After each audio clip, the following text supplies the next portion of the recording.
I am here with my new lecture on the topic azeotropic solutions. Before starting, I like to say that please like and subscribe the video and press the bell icon for more notification. So now let's start the video. The topic is azeotropic mixture. Now previously we have read about the non-ideal solution with the positive and the negative deviation. Now if you have a mixture with two liquids which both are volatile in nature, then what will happen if you boil the mixture? It is regarded and it is assumed that the part which is more volatile is evaporating or vaporizing at high speed than the liquid which is less volatile. But we have a particular category in which the mixture boils at the constant composition, and the mixture boils and its composition doesn't change in the vapor state. Means if you are mixing two liquids, like one liquid here, second liquid here, you are mixing 60% of this, 40% of this, then the composition of the mixture remain homogeneous in the solution, everywhere same. But what will be the condition if you boil that solution? So in that case, the solution will boil with the same composition, 60% of the A and the 40% of the B. The composition never changes. So these type of the solutions are known as azeotropic solutions. So let me write the definition. The mixtures whose composition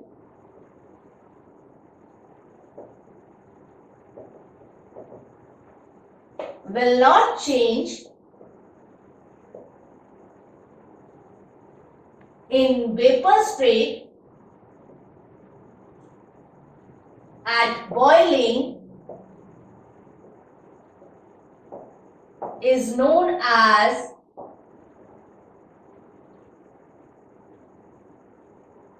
azeotropic mixtures.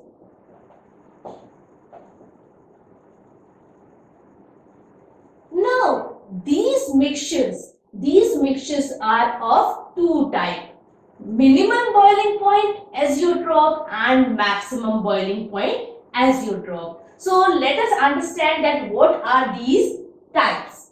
First is minimum boiling point azeotropes.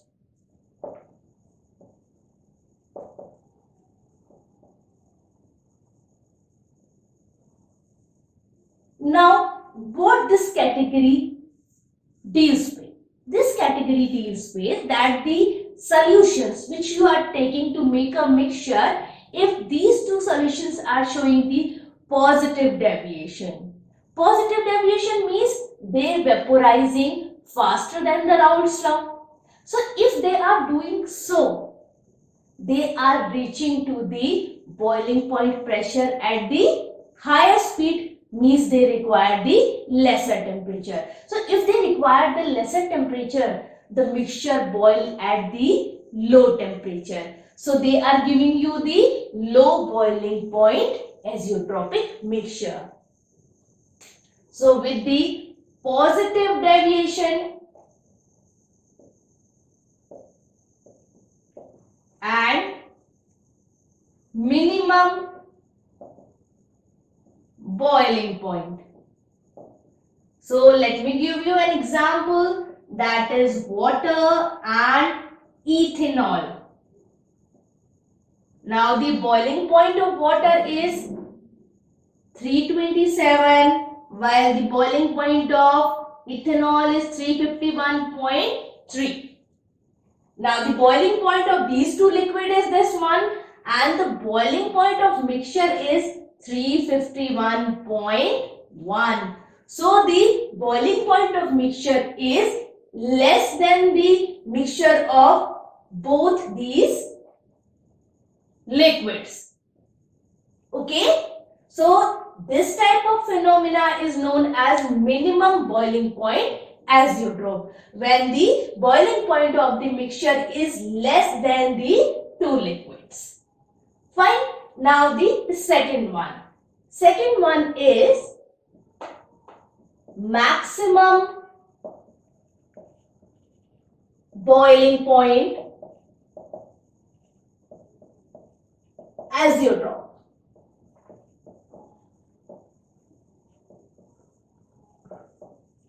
Now, how we will describe that? That the solution which is known as the maximum boiling point azeotrope, this solution will boil at the higher temperature, because they are showing the negative deviation, means the vapor pressure which they are giving, this is lesser than the Raoult-Sou. So lesser the vapor pressure, more time they will get to reach the standard vapor pressure conditions, and they will take the more temperature. So in this case you can write that it is with the negative deviation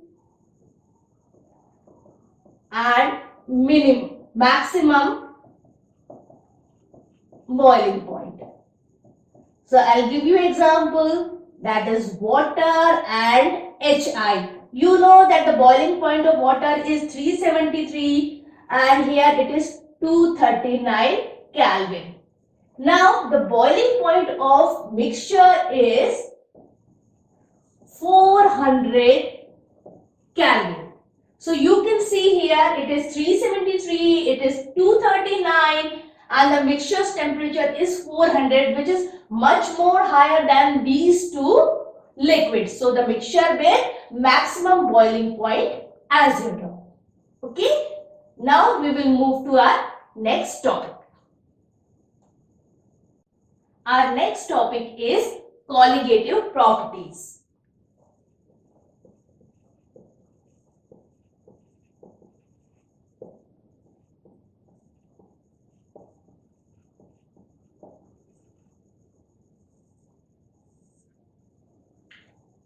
Now, what are these colligative properties? The properties of the solution which doesn't depend upon the identification of the solute particle, which only depends upon the amount of the solute particle, is known as colligative property. Means you need not to know that what type of the solute is there. You can only get the property according to the amount of the solute.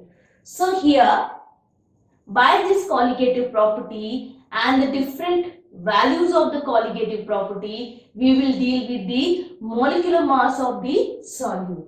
So in this category, we have four properties. First is relative lowering of the vapor pressure. Second is elevation in the boiling point. Third is freezing in the depression in the freezing point, and fourth is osmotic pressure. So first of all, we are going to deal with the relative lowering of vapor pressure. So our first is relative lowering of vapor pressure.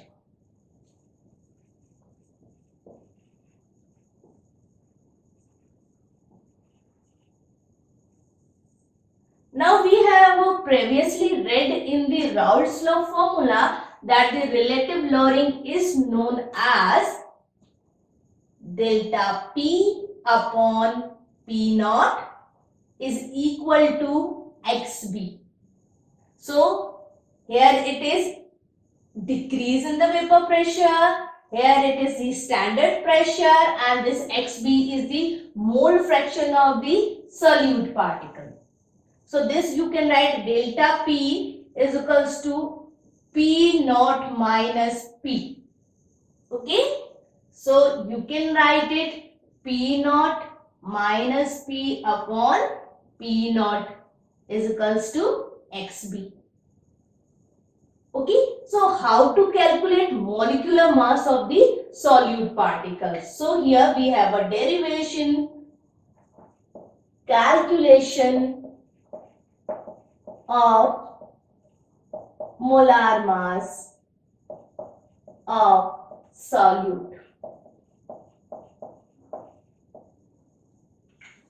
So now keep this formula in your mind. P naught minus P upon P naught is XB. Now you know that XB is the mole fraction. So here it will be NB upon Na plus NB. Here it will be, you can say that, take a assumption that the NB is very less than Na. So you can neglect NB in the lower term. Fine. So now it is P naught minus P upon P naught is equals to NB upon Na. Now you know that this NB upon Na is equal to WB upon MB upon WA upon N. Fine. It is equal to P naught minus P upon P naught.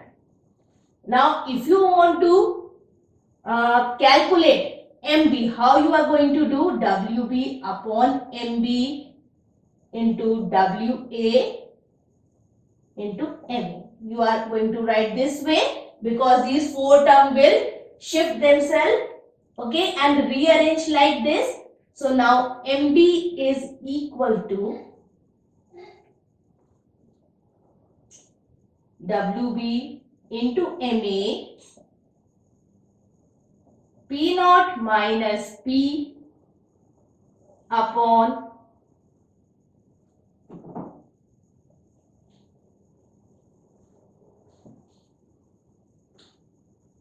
it is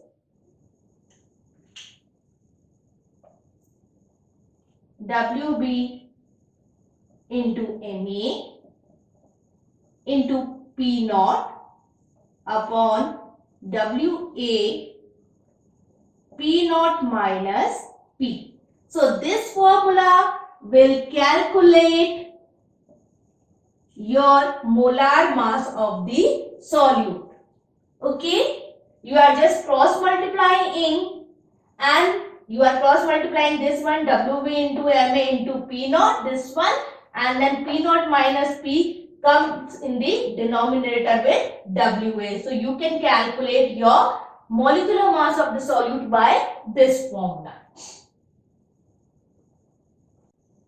Now let us do a numerical based on the relative lowering of vapor pressure. So the numerical says that the vapor pressure of the 2% aqueous solution of a non-volatile substance X at 373 Kelvin is 755 torr.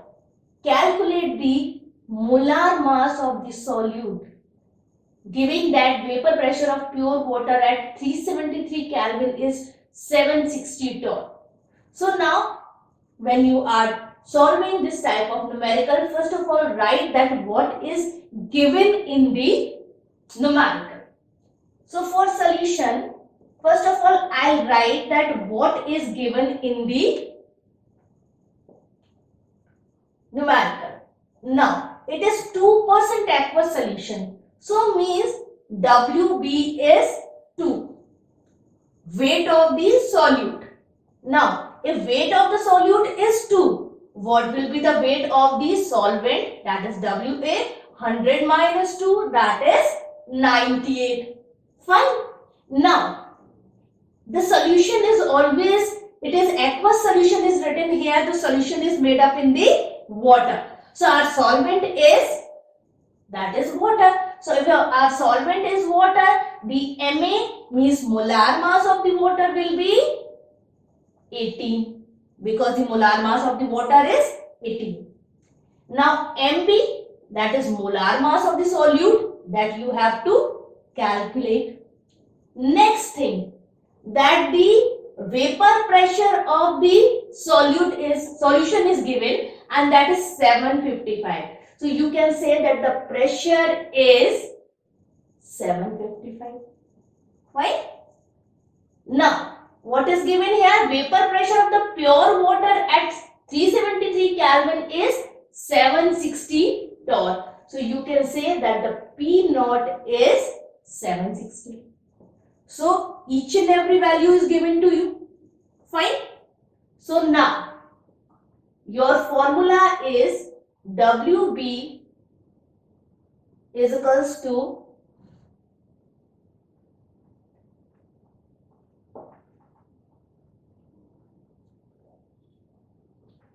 it is WA P minus P naught minus P, and here it is MA into WB, and here it is P naught. Fine. This is your formula. Now you have to put the value. What is MA here? 18. WB 2. P naught 760. Okay. WA it is 98, and the next thing is P naught minus P, that is 760 minus 755. Fine. So here if you get this one, now the answer will come after the calculation is 55.8 gram per mole. So here the molar mass of the solute particle is 55.8. So this is a simple calculation in which you have to put all the values that is given to you, apply in the formula, and you will get your appropriate answer. So here we are ending our video. Thank you for watching my lecture, and next time we are coming with the new topic in the same chapter solution. Okay, till then, good day.